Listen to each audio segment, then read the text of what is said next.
Aho, Iaho, Aho, Iaho.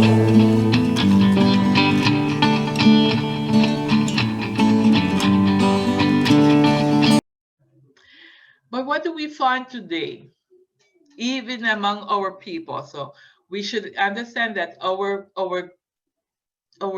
forefathers, our um, grandparents and great grandparents did not speak Spanish. So let me just emphasize that as they came and they worked in the with the companies, with the construction of the railroad, and then with the banana company, they did not speak Spanish, and they did not need to speak Spanish. Okay, because the company functioned in English. Limon functioned in English. Limon did not use Spanish. You could go to your banks and to go to your market and to go to everywhere that you needed to go to and function in English. Okay, so even um, a the mestizos that came to Puerto Limon in those times back and to do business, and so they made an effort to learn English and to speak Creole because that's how they made their business.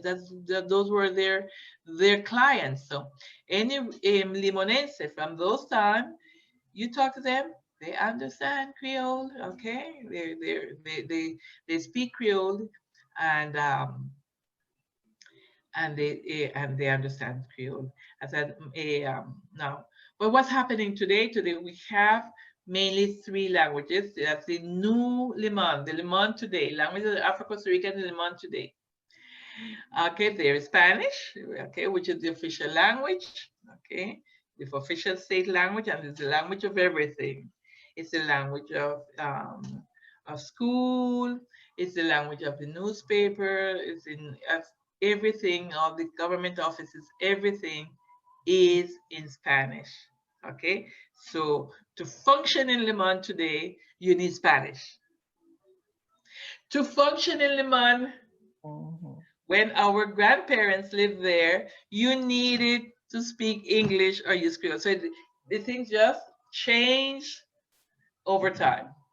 Once you needed English, you could not get ahead if you could not function in English and and use Creole to to do your everyday business. And today it's just completely the opposite.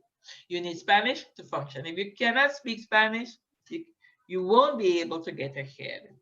This is, I mean, and we have seen that over time because I can give an example of even um, Mr. Ferguson, the Calypsonian.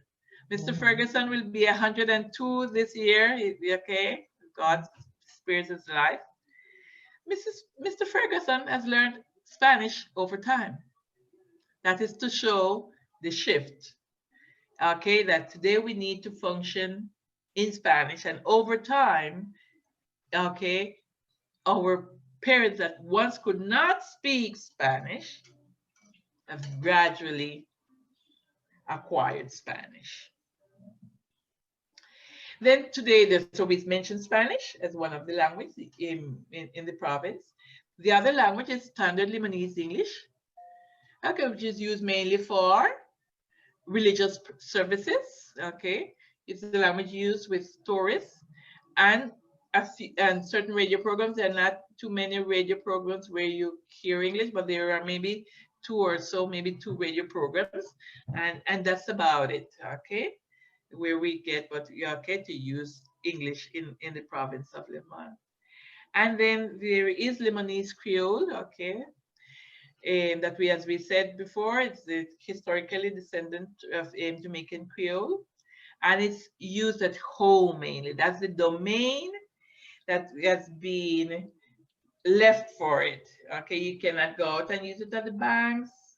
Okay, if you go and you stand and listen what's going on in the feria, you don't hear it in the feria, and so on. And there are no really domains that are left for it to thrive really. So what does and many times what we have at home, especially as the population gets younger, is that Creole is not the exclusive language of the home anymore, okay?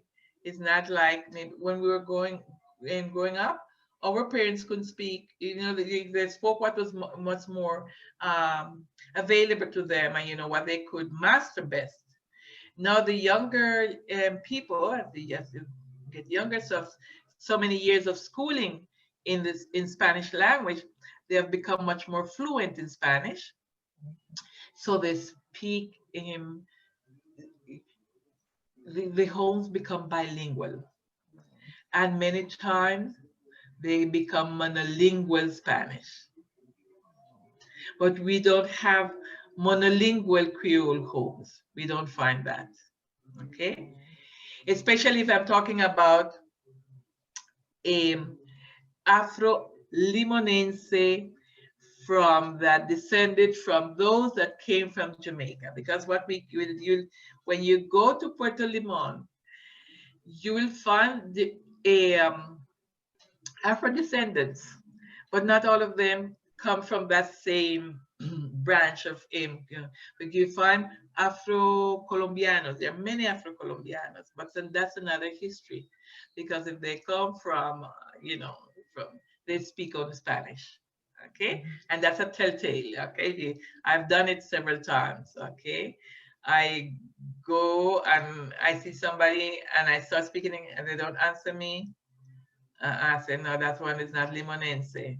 And then somebody would say, no, it's that person is from Dominicana. Okay, or they would say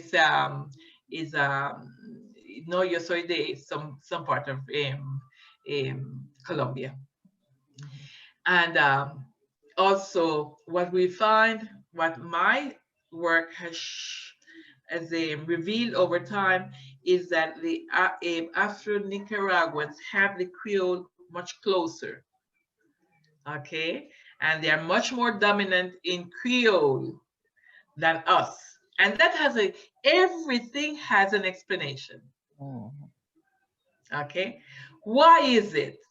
When did our contact start? When did we have, I'm sorry. When did our contact start with Spanish?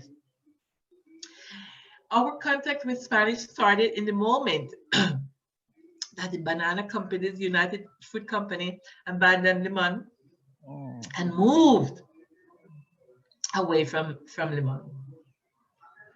The population, the Afro-Caribbeans that were there, all of a sudden realized, the Limon that we knew has changed. We got to survive. And there was a linguistic survival. Okay? So most of our grandparents and great-grandparents that never bothered to send their kids to school to learn Spanish, because why are they going to learn Spanish? They didn't regard it as much. They were going to go back to Jamaica. And of course, if my kids need a good job, they need to know English, okay? So why are they, I'm not going to bother to teach them Spanish. But that part of the history changed overnight, okay? I am not going to talk about all the financial and economic distress that it meant. I will leave that to the sociologists, historians, economists, and so. But there was a linguistic consequence, okay, and a linguistic understanding of our forefathers. They understood that, or they returned to where they came from, or they stayed. And staying meant what linguistically? Staying meant learning the language. I think that was the biggest shift in attitudes towards taking in Spanish. Okay, so kids went to school, went to high school, and even further education in Spanish, okay, higher education. So this years of schooling in Spanish, and at the same time, there was let me put it mildly, there was some language planning on the part of the government to eliminate the English schools. Okay, and they would insist that the kids could not take the double journey. Okay, Spanish school in the morning, English schools in the afternoon, and vice versa. That was too much of a load for them, and there was this real planning, linguistic planning to eradicate the schools. And of course, this English schools, these were mainly parochial schools. From the Baptist church had its school, the Methodist church had its school, the Adventist and St. Mark's church had its school, and different school parochial schools, okay, which were financed by us, okay, but for a very small fee, really, a very small fee, with a full education, with a very good education that wasn't just reading and writing and arithmetic, but also science and literature and so. So all of that dwindled, okay, because of that insistence, because of that underneath planning that was taking place, okay. So what happens over time? That the new ones are exposed to Spanish in primary school, secondary school, and even higher education. And then what happens over time? As we said before, you become more dominant in the language that you're more exposed to. We will see some other numbers as we move further, that the population begins to also, that there's a shift in population in Limon. Okay, we will see that. Okay. Somos voces de la historia, sangre, tinta y papel. Somos voces de la historia, mis ancestros, su saber, mis ancestros, su saber, mis ancestros, su saber.